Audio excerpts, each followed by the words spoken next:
Bien, buenas noches y bienvenidos a su clase del 30 de agosto de 2021, su clase de microbiología. Hoy vamos a ver lo que corresponde al recuento directo de poblaciones bacterianas en el microscopio. Y para ello vamos a estar conversando sobre la cámara de Petrov-Hausen. Y avanzando con esto, veremos lo que corresponde a la determinación de las células viables, junto con una explicación de los procesos de dilución durante la experimentación y la preparación justamente de la siembra en las placas. Y cerraremos con la determinación de la masa microbiana. Y procuraremos avanzar hasta efectos de la concentración de los nutrientes sobre el crecimiento.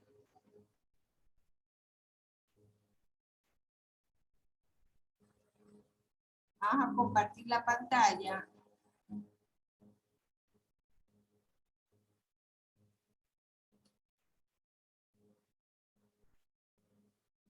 Y ahí estamos. Yo creo que ustedes sí logran ver, sí logran visualizar la pantalla, ¿verdad? Sí, máster. Sí, máster. Sí, máster. Gracias. Entonces,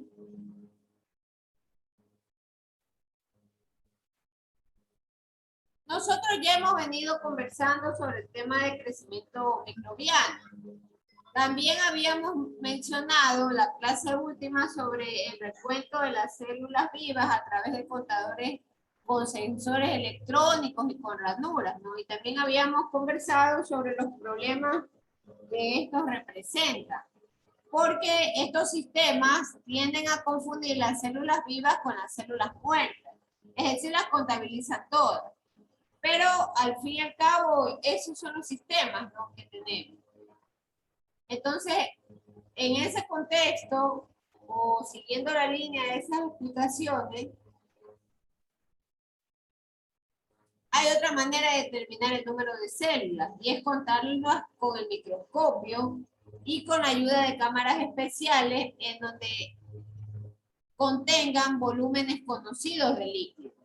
Entonces, esos dos mecanismos son justamente la cámara de Petrov-Hausen y la de los hemocitómetros. Entonces, claro que el recuento directo en el microscopio es un poco cansado, ¿no? Porque hay que determinar los cuadrantes, estimar el número de las células, y todo esto conlleva una serie de problemas o de limitaciones, como por ejemplo lo que les mencionaba, no se puede distinguir una célula muerta de una viva, simplemente la contabilizamos en el cuadrante y terminado el asunto. Otro problema, por supuesto, es la precisión, ¿no? Hasta ahora no hay una forma precisa o exacta para contabilizar la célula.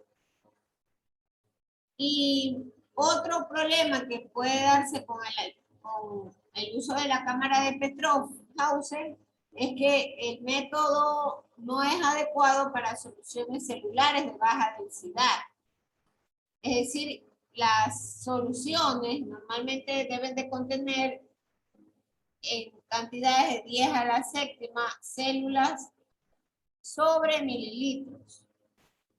Entonces, el recuento directo al microscopio tiene un procedimiento que está asociado a la suspensión de la muestra en una cavidad cuadriculada, obviamente de dimensiones conocidas, y con una tapa que va a cubrir la cámara. Entonces, para obtener el número de las bacterias por mililitro de suspensión, lo que hacemos es contar el número de microorganismos en las cuadrículas. En pantalla tenemos los métodos, ¿no? La determinación del número de microorganismos en una cuenta, en una muestra, y la determinación de la actividad metabólica, que esa es otra forma también de determinar el crecimiento microbiano. por el consumo de proteínas, de biomasa, ¿no? Presentes justamente en el cultivo. Ya ustedes tienen una experiencia previa porque han preparado un caldo de cultivo que tenía proteínas y entonces eso les ha permitido a ustedes un poco visualizar el crecimiento de microorganismos o de bacterias, ¿no? Entonces tienen ustedes en pantalla ahí detallado aquellos métodos que usan placas para su contabilización. Entonces, estos métodos tienden a ser por vaciado, por extendido, por asas calibradas, por filtración. Las unidades de contabilización son los NMP, el número más probable. Y por otro lado tenemos el conteo de microorganismos totales, que se lo hace a través de la cuenta de Brecht, de la cámara de Neubauer y la propia cámara de Petroff-Hauser.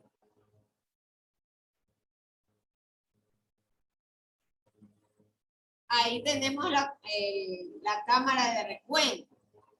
Lo importante de la cámara de recuento es que recordemos que se requieren al menos de 24 horas para el cultivo y que además se necesita un medio de cultivo enriquecido y eso está alineado al tipo de microorganismo que nosotros vamos a cuantificar. Tenemos también en pantalla el cuentaplacas. Y el cuentaplacas trabaja con las unidades de UFC. ¿Qué son los UFC? Las unidades de formación de colonias. Y estas unidades debemos determinarlas justamente en las soluciones diluidas, ¿no? De muestras concentradas. Y son popularmente usadas, por ejemplo, para cuantificar hongos, levaduras. El hongo y las levaduras son especies similares, ¿no? Bien, entonces,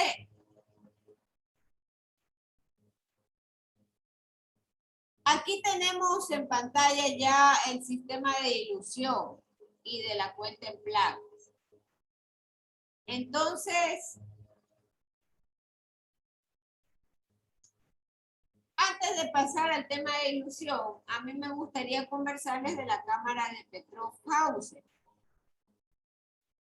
Entonces, la cámara como tal tiene unas divisiones cuadradas y el volumen de la cámara es 0.02 milímetros cúbicos. Y el área de la cámara es 1 metro cúbico.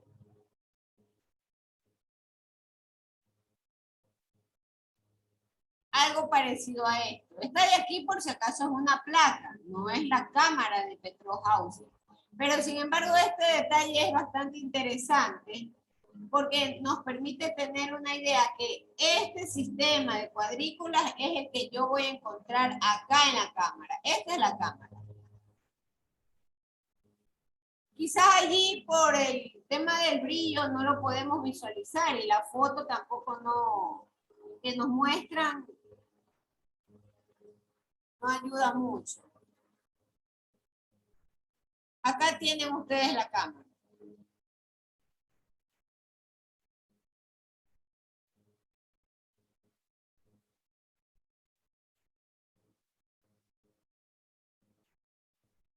Déjenme enseñar la cámara de Petroff-Hauser.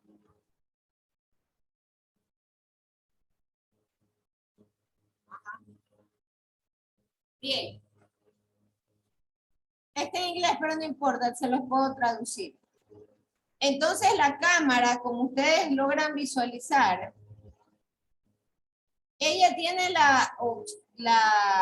el objeto justamente calcular el número de células por mililitro de muestra.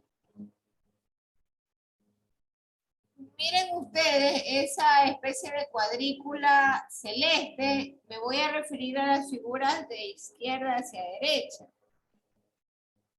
Ese cover slip es el cobertor o la tapa de la cámara. Y lo amarillo que ustedes pueden ver es el soporte en sí de la cámara como tal. Y por supuesto les menciona que en el ejemplo que se está mostrando aquí, hay que tener mucho cuidado de no permitir que el flujo o el contenido de dicha cámara se rebose.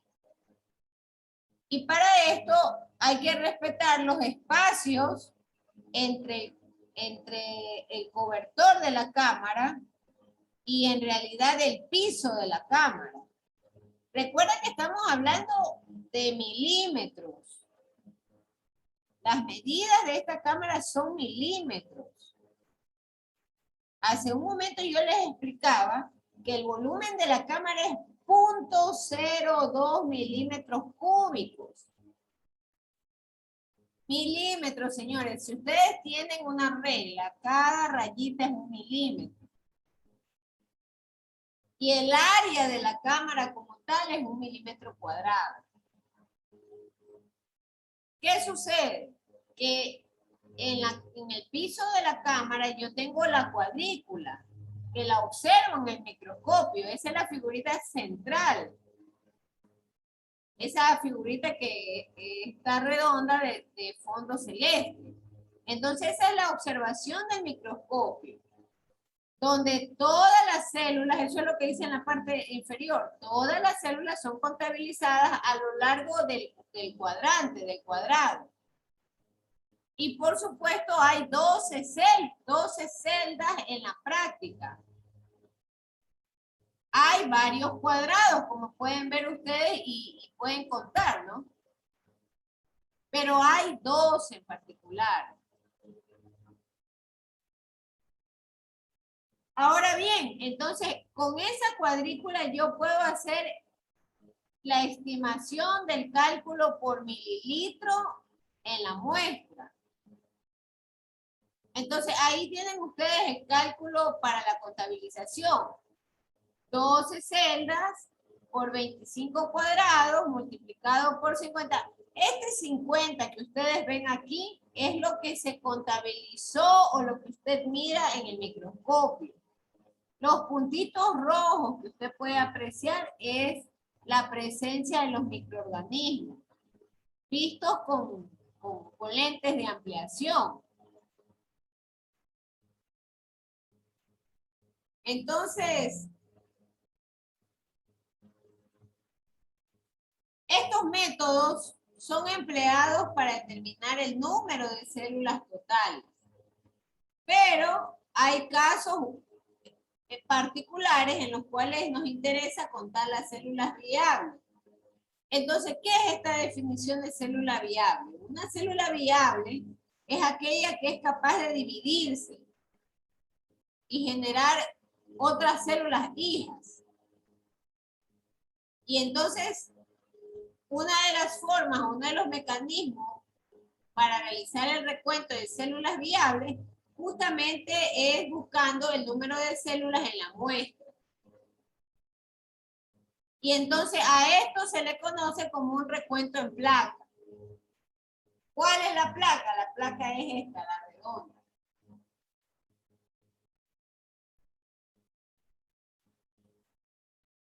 Cuenta en placa. Este es otro procedimiento. Entonces, para ello, para este cuenta en placas o para este mecanismo, en cambio, yo debo de usar diluciones en serie o diluciones seriadas de la muestra. ¿Y qué nos toca hacer? Nos toca, con una pipeta, ir inoculando pequeños volúmenes conocidos en cada una de las diluciones que luego se van a vertir sobre las placas Petri. Y en estas placas Petri hay justamente medios sólidos adecuados estériles para desarrollar el método de siembra en placa, que puede ser por extensión o puede ser por diseminación. ¿Cuándo se aplica el término de extensión? Cuando, por ejemplo, yo suelo usar un dispositivo de vidrio estéril para extender la dilución. Entonces, en las placas Petri estériles, normalmente se les aumenta o se les añade un medio sólido fundido. Pero este medio sólido ha sido enfriado a 45 grados y se ha mezclado bien. Entonces, lo que usualmente ocurre es que asumimos que existe una división sucesiva de la célula. Entonces, ahí tenemos un vaciado en placa y un extendido en placa. Nuevamente, la muestra es tomada sobre la superficie del agar-agar. ¿Y cuánto es lo que yo debo de tener en la pipeta? 0.1 mililitro o menos de eso. O menos. Luego que yo he vertido esto sobre la superficie del agar, tengo que, con una especie de varilla estéril de vidrio, lo agito. Y ahí espero el proceso de incubación. Nosotros hicimos algo, bueno, algo que tendía a este mecanismo, ¿no? Porque ustedes tomaban las muestras de los diferentes lugares, la vertían sobre su recipiente donde estaba el caldo cultivo, esperaron un tiempo de incubación y luego empezaron a ver en la superficie colonias, ¿no? Colonias de hongos, colonias de microorganismos. Ya acá en un laboratorio es un asunto ya más controlado con respecto a los factores que inciden en el crecimiento del microorganismo y además en el laboratorio ya nos aseguramos que hay un sistema de esterilización. Entonces, normalmente este método de vaciado en placa y extendido se siembra en extensión, o sea, la primera parte de la figura donde dice Spray Plane Method, esa primera parte es el desarrollo del vaciado y de extensión. Luego, como están viendo en la segunda, la muestra se esparce con esa varita de vidrio, no estéril. Y luego tengo las colonias en la superficie. La parte que está abajo es el método de siembra en placa por vertido, la segunda línea. Entonces, la muestra normalmente con una pipeta se la pone en una cajita estéril, ¿no? Y luego se cierra la cajita. Pero ya nosotros también hemos aumentado o adicionado al medio estéril y lo hemos inoculado. Se espera la incubación y ahí se puede observar. Esos son dos mecanismos. Ahora bien, estos mecanismos pueden presentar también deficiencias, ¿no? Y a pesar de que son fáciles de realizar y se adaptan usualmente a todos los esquemas de medición, siguen teniendo problemas, por ejemplo, cuando tenemos bacterias que provienen de la leche o del agua. Y es necesario usar esquemas en donde tenemos recuentos de placa haciendo diluciones de 100. Es decir, tomamos 1 mililitro de la muestra de cualquier cultivo en suspensión, se le añade al frasco de dilución que tiene 99 mililitros y de esa manera empiezo a hacer diluciones en series, transfiriéndolo de una pipeta o con una pipeta de un tubo de ensayo hacia otro tubo de ensayo. Ahí tienen ustedes la explicación o ya la forma gráfica de cómo hacer correctamente una dilución. Entonces, todo partimos desde un matraz en donde está toda la muestra. Pero de ahí yo saco con una pipeta 1 mililitro y lo vierto o lo deposito en el primer tubo de ensayo. Luego de este tubo de ensayo saco 1 mililitro. El primer tubo de ensayo se va a llamar 10 a la 0. El segundo tubo de ensayo es 10 a la menos 1. El siguiente será 10 a la menos 2. ¿Por qué? Porque estamos transfiriendo un pequeño volumen de un tubo de ensayo a otro. Y por supuesto, así vamos a llegar hasta 10 a la menos 6. Luego de eso, nosotros ya empezamos a desarrollar la parte de desarrollo de las colonias. Y ahí necesitamos justamente, o tenemos que transferir 1 mililitro de cada tubo de ensayo a estas cajitas, ¿no? A estas cajas para hacer el recuento. Es normal que como hemos ido diluyendo la muestra, ya en la última muestra de 10 a la menos 6, ya casi el número de colonias de bacterias sea 0. ¿Por qué? Por los efectos de la dilución.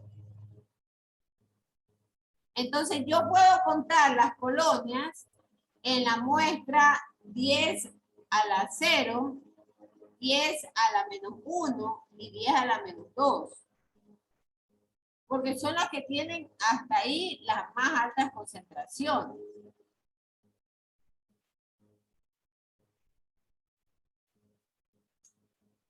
Hay otros procedimientos en el recuento de células viables, que es el de la membrana filtrante.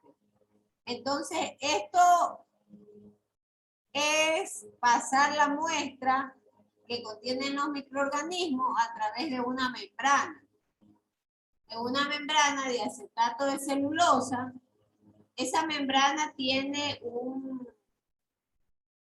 si lo quiere ver de una manera sencilla, un orificio que mide 0.45 micrómetros. A pesar de que nosotros lo vemos como una superficie completa, es una membrana. ¿Qué quiere decir una membrana? Que tiene poros. Y entonces esa membrana se coloca en un dispositivo de filtración. Y por supuesto los microorganismos quedan retenidos en la membrana filtrante o en las porosidades también.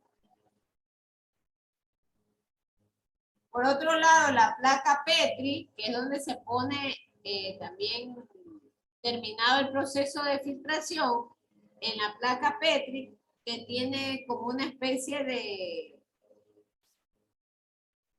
almohada humedecida con un medio de cultivo, entonces ahí se puede luego visualizar en la superficie el desarrollo de las colonias. ¿Alguna pregunta, señores, hasta ahí? ¿Alguna pregunta? Para resumir, Para resumir, señores, los mecanismos de contabilización de colonias bacterianas.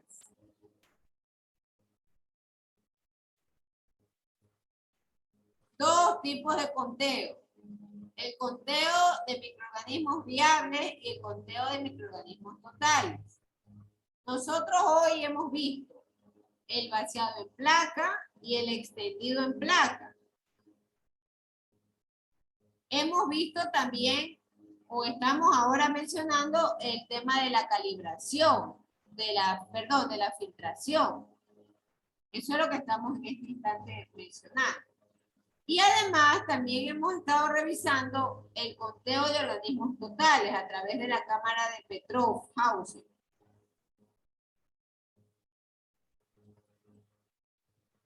Mire, recién Adrián Ramírez entra.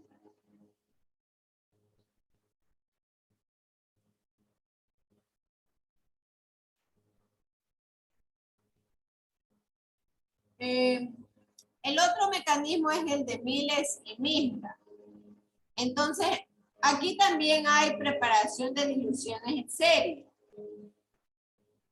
Pero la diferencia es que las placas son divididas en sectores.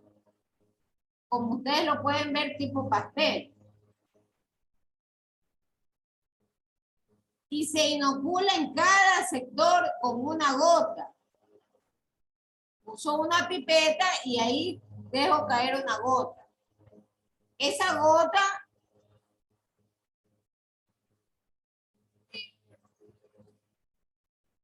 puede inocular 0.02 mililitros.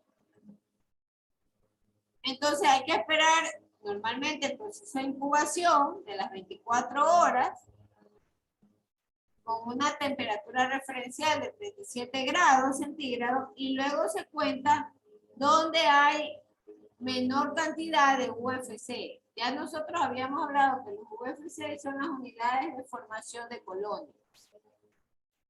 Y ahí se calcula justamente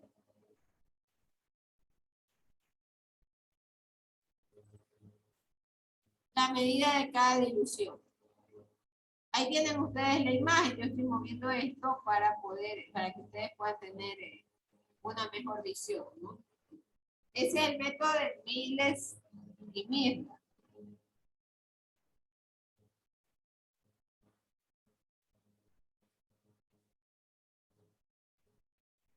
Bueno, ahí tenemos en cambio el otro método que es el de las asas calibradas.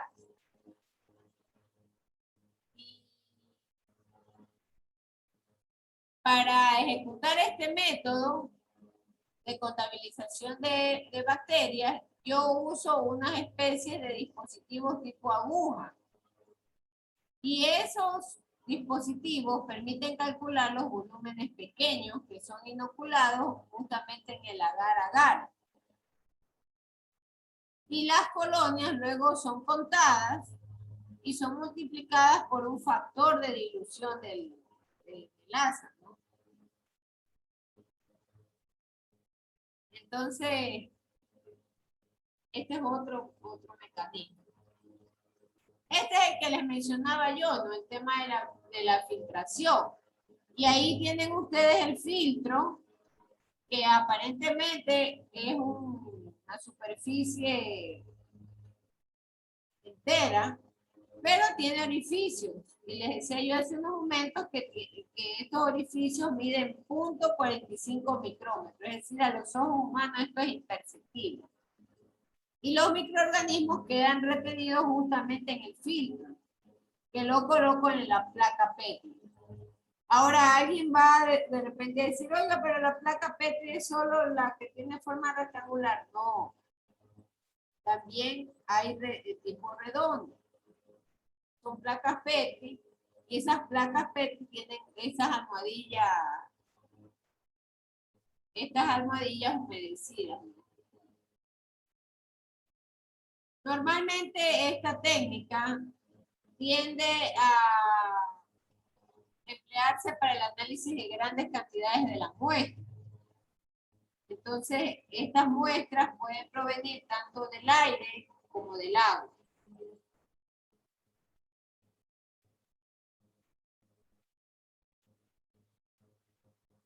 hay un mecanismo muy importante también para determinar el crecimiento bacteriano. Y es a través de la determinación de la masa microbiana. Entonces, la masa se puede determinar justamente mediante el peso seco o húmedo de la muestra. Y también se puede determinar a través del contenido de nitrógeno o de las proteínas del ADN. Eso es otro mecanismo. Entonces, yo puedo estimar la masa celular de manera indirecta, justamente a través del consumo de oxígeno o también la producción del dióxido de carbono. Y lo que hago es justamente tomar una cantidad del producto metabólico y esta cantidad tiende a estar en proporción directa con el número de bacterias que están presentes en la población. Entonces, hay métodos justamente para determinar esta masa celular. Y uno de los métodos es justamente el turbidímetro. ¿Qué hace un turbidímetro? Va a medir exactamente como dice la palabra, la turbidez. Y por supuesto, las suspensiones bacterianas, ellos son responsables de dispersar la luz. Y dispersan la luz en función de su concentración. Entonces, ¿qué es lo que se suele usar para este tipo de medición? Un foco luminoso, el filtro como tal, por donde pasa el haz de la luz, y el tubo justamente que contiene agua destilada y que luego va a tener la suspensión de las bacterias o el caldo de cultivo.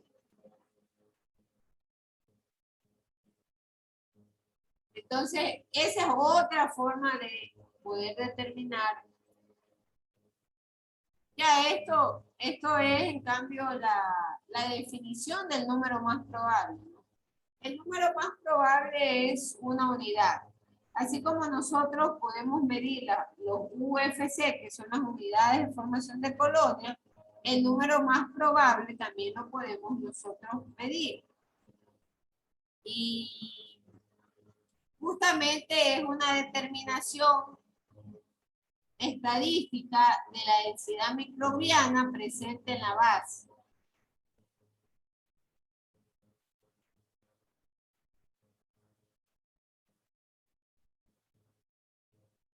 Hay un tema con el cual ya quedaríamos a la par con la clase del día de mañana, del otro paralelo, que es justamente los efectos de las concentraciones de los nutrientes. Esto sigue siendo el número más probable y las tablas. Nosotros hemos visto hasta aquí, voy a poner mejor esta parte, que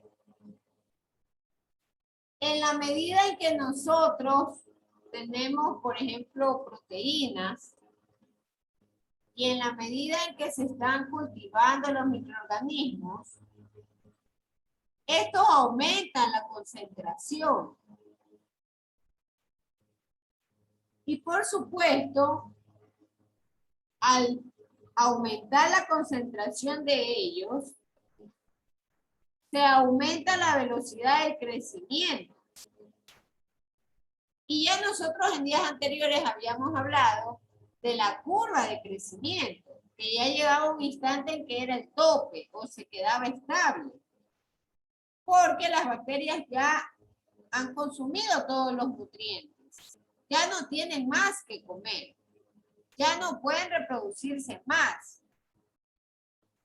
Y simplemente, ya de ahí viene la fase de la curva que es la muerte.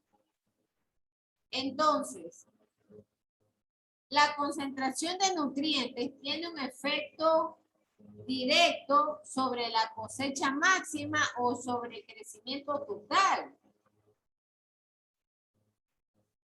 Y parte de los nutrientes luego se convierte en masa celular. Entonces ahí nacen otras curvas, como por ejemplo una curva que puede relacionar el número de las colonias formadas versus el tiempo. Y yo puedo a través de una línea inclinada recta determinar la velocidad justamente de, si se le quiere, de crecimiento o de desarrollo celular, hasta poder encontrar el punto máximo. Y esto evaluado con respecto a la velocidad del consumo de los nutrientes. Entonces, frente a estas circunstancias, los hongos,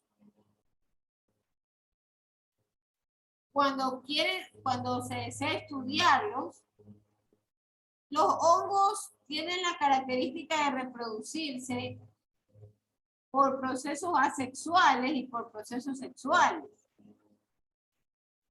¿Cuál es la diferencia? Entonces, la reproducción asexual, normalmente lo que se observa es la división de los núcleos y la formación de nuevos hongos sin participación de gametos y sin fusión nuclear. Entonces, hay tres mecanismos de reproducción asexual. Primero, por esporas o esporulación de germinación de las esporas.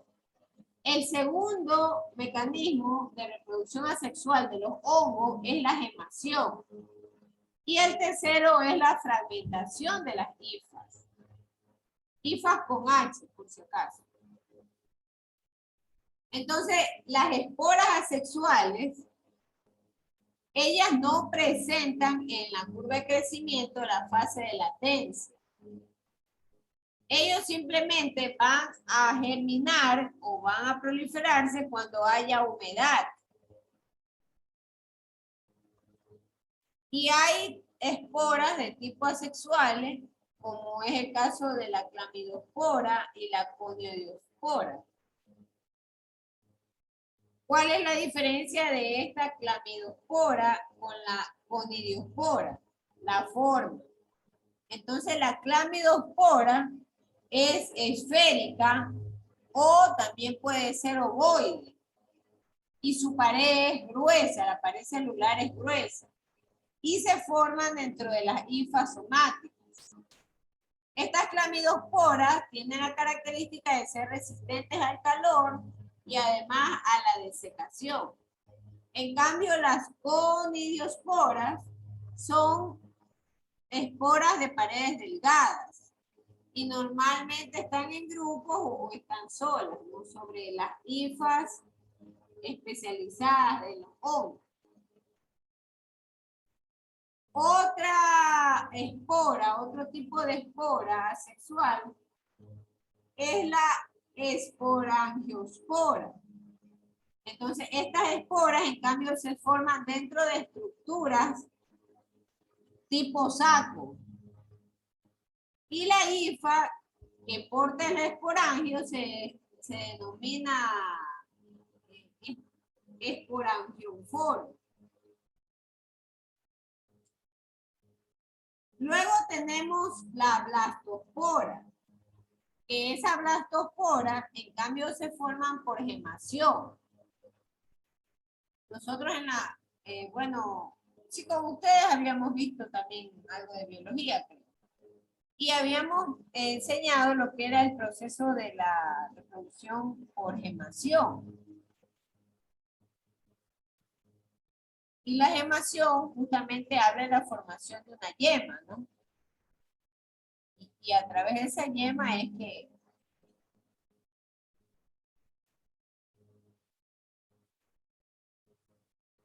Bien, ¿alguna pregunta, señores, hasta ahí? Vamos a dejar hasta ahí la clase. No sé si tengan alguna pregunta o alguna incógnita.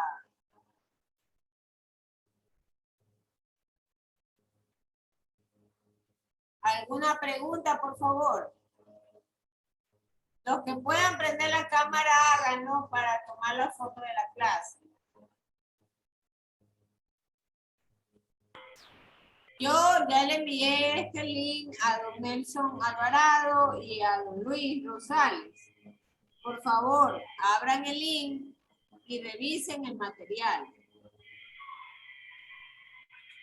Todo esto que hemos conversado la noche de hoy son mecanismos para poder evaluar el número de colonias que se forman una vez que yo espero un tiempo de 24 horas de experimentación para que se puedan desarrollar los microorganismos.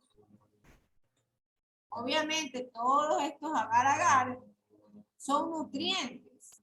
Así como ustedes hicieron el experimento en casa, cosa igual sucede en el laboratorio. El agar-agar ya es una sustancia preparada, en realidad, a la cual ustedes con la pipeta, tal como lo han visto, le inoculan 1 mililitro de la muestra y con eso esperan la reproducción de los microorganismos.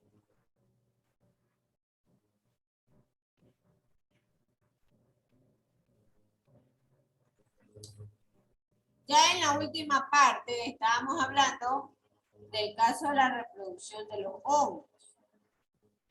Y decíamos que los hongos se reproducen por esporas o por esporación y por gemación y por fragmentación de hifa. Pero todo eso es dentro de la parte de reproducción asexual. Esos mecanismos.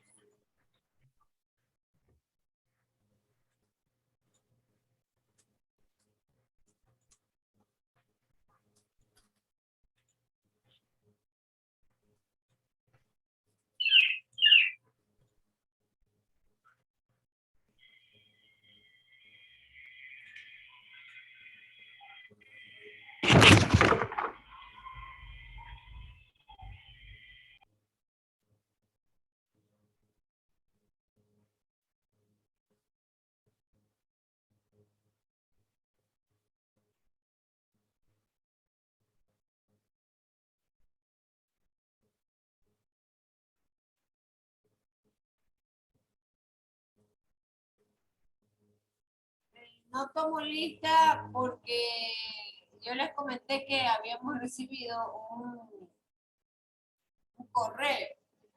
Pero, sin embargo, yo siempre les voy a recordar que para mí la asistencia siempre va a ser importante.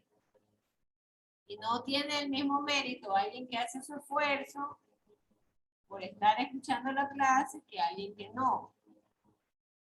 En las fotos de las clases normalmente ahí salen los asistentes. Con nombres, ¿no? Así que sí les pido que se esfuercen mucho más. Estamos ya en la última parte del curso. Veré cómo en esta semana, en el transcurso de esta semana, ya les circulo las preguntas para que ustedes vayan resolviendo estos cuestionarios a partir del material que ya se los ha socializado a través de los representantes, en este caso de don Nelson Alvarado y de don Luis Rosales, que también.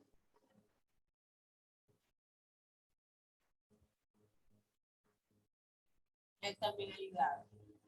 Bueno, si no hay ninguna pregunta, dejamos hasta acá la clase. Por favor, lea el material. Y muchísimas gracias, ¿no? Nos vemos en la siguiente clase. Gracias, máster. Gracias, maestro. Chao. Gracias. Gracias, máster. Cuídese. Igualmente.